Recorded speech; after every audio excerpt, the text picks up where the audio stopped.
አንድ ሰው በህይወት ዘመኑ ብዙ ነገር ሊመኝ ይችላል። ዝናን፣ ሀብትን ወይም ደግሞ በታሪክ መዝገብ ላይ ስሙ እንዲሰፈር። ነገር ግን የዛሬው ታሪካችን ባለቤት ስሙ በታሪክ መዝገብ ላይ የሰፈረው በታላቅ ድል ሳይሆን በታላቅ ግርምት ነው።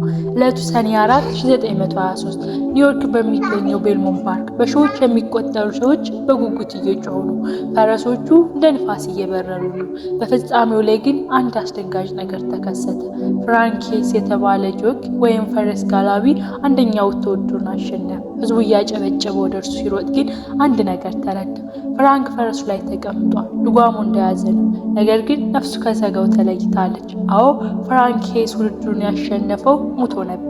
በታሪክ ለመጀመሪያ ጊዜ አንድ የሞተ ሰው እንዲህ ሊያሸንፍ ቻለ። በዛሽ ቅጽበት ፈረሱ ላይ ምን ተከሰተ? ዛሬ በአስፈሪና በአሰቃቂ ሁኔታዎች መካከል የተቆላለፈውን የፍራንኬስ እውነተኛ ታሪክ ይዘንላችሁ ቀርበና እስከ ፕሮግራማችን ፍጻሜ አብራችሁን ቆዩ።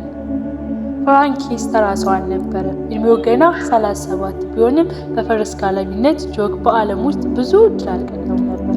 እንደውም ስራው ሌሎቹ ፈረሶች ማሰልጠን እንጂ በውድድር ላይ መሳተፍ አልነበረም። ነገር ግን ያቺ ሰኔ 4 የፍራንክን ሕይወት ለዘላለም ለመቀየር የመጣች ቀን ነበረች። ፍራንክ የዛን ቀን ስዊት ኪስ የተባለች ፈረስ ይዞ ወደ ውድድሩ ሜዳው ገባ። በልቡ ውስጥ አንድ ትልቅ ሸክም ነበር። በውድድሩ ለመሳተፍ ሲል ብቻ በጥቂት ቀናት ውስጥ ክብደቱን ለመቀነስ ራሱን ሲያጨናንቅ ነበር። እንዳውም ከውድድሩ በፊት ለሰዓታት ምንም አይነት ምግብ አልቀመሰም ነበር። ድሉ በጣም ተርቦ ነበር። ምናልባትም ያ ቀን የህይወቱ ትልቁ ስኬቱ እንደሚሆን ቀድሞ ተረድቶ ይሆናል።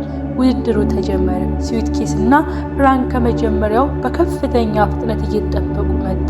ህዝቡ እያጨበጨበ አቧራው ይጨራል። ፍራንክ ግን ልክ ውድድሩ ሲያልቅ ጥቂት ሜትሮች ሲቀሩ በልቡ ላይ ከባድ ህመም ተሰማው። አሰቃቂ የልብ ድካም።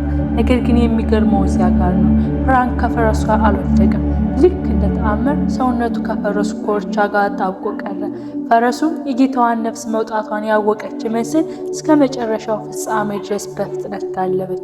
እናም ፍራንኬስ በህይወቱ በሞት ሰውነቱ የፍጻሜውን መስመር ቀድሞ ረገጠ።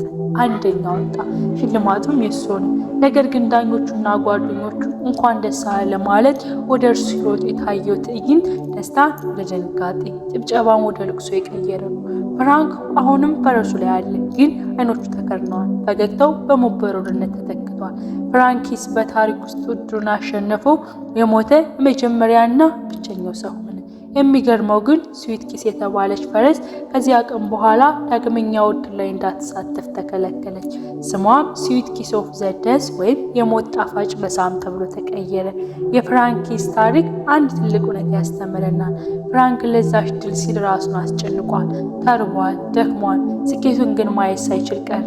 አንዳንድ በህይወታችን የምንሮጥለት መጀመሪያ መስመር ላይ ስንደርስ ያንን ስኬት የምናጣጥበት ህይወት ላይኖር ይችላል። ህይወት አንዲት ናት፣ አጭርና የማይገመት። የስኬት ዋጋው ምንድነው? ስኬት ትርጉም የሚኖረው ስንደርስ ብቻ ሳይሆን ወደዛ ስንጓዝ የምናልፈው የአንዳንዷ ቅጽበት በደስታ በጤና ሲሆን ብቻ ነው። ፍራንኬስ በታሪክ መዝገብ ላይ ስሙን አሰፈረ። ነገር ግን ዋጋው ህይወቱ ነበረች። እናንተስ ምን ታስባላችሁ? ለስኬት የምንከፍለው ዋጋ ገደብ ሊኖረው ይገባል ወይስ ስኬት በየትኛውም ዋጋ መምጣት አለበት? ሀሳባችሁን ኮሜንት ስር አጋሩ። ተመልካቾቻችን ዛሬ ፕሮግራማችን በዚሁ አበቃ። ሳምንት በሌላ ፕሮግራም እስከምንገናኝ ድረስ ቸር እንሰንብት። ለቭ ዩ ጋይስ ባይ